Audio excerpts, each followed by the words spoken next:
Alright, it's the afternoon of October 14th, and me and Mike are headed up this hill, more or less after the buck we saw last night. Last night we're sitting on the far east side of this property, on the fence line, just kind of hunkered down in the brush, and mainly to observe this big ridge top of freshly cut corn. We hunted twice in the bottom, over this bedding area where I think these bucks are bedded at, and we haven't seen them.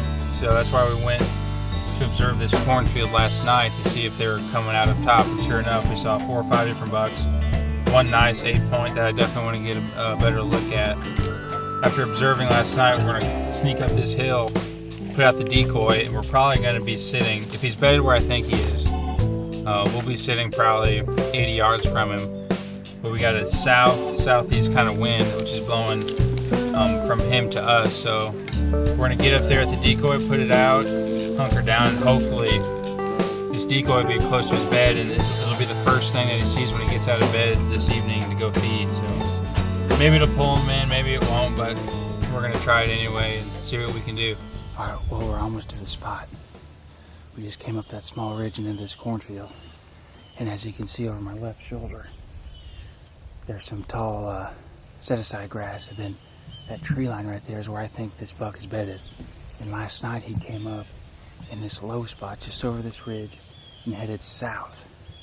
And ideally we'd be down where he wants to go, but we have a southerly wind. What I think he's doing, or these bucks are doing, with this south wind, they're bedded on that tree line right there and watching this open grassy spot. So I think what me and Mike are going to try and do is just stay low, stay patient and quiet with this high winds we got. Sneak up to this grass, find a spot to set up, and then I'm going to just creep up to the top of this ridge as best as I can and set this decoy out. Hopefully get set up probably within, I don't know, 75, 80 yards of it.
It's about closing time here.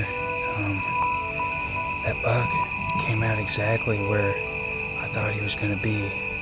Me and Mike actually heard him cough at like 5:30, right in the same spot where he was last night. And he came out, I mean, just the way we needed him to. It was kind of hard, we couldn't really see that well, but I caught him coming out in that low spot in that field. He immediately saw the decoy.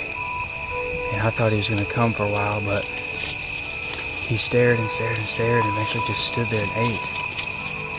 So, and it was windy enough. I told Mike, let's just try and get down a little bit and make a little stalk on him, and we did. And we probably got within about 50 yards, but all you could see was his rack come up and down over the ridge, so wasn't able to get a shot off on him. A couple more does and another buck came out over the top. And we just had a doe come up over the lip and spot us, so we just slid back down this hill a little bit. We didn't get him, but it was cool to know that our plan almost worked. Nonetheless, a lot of fun, so we're gonna slip out of here, go to the pickup to come back get the decoy, and hopefully we didn't bother this buck too bad.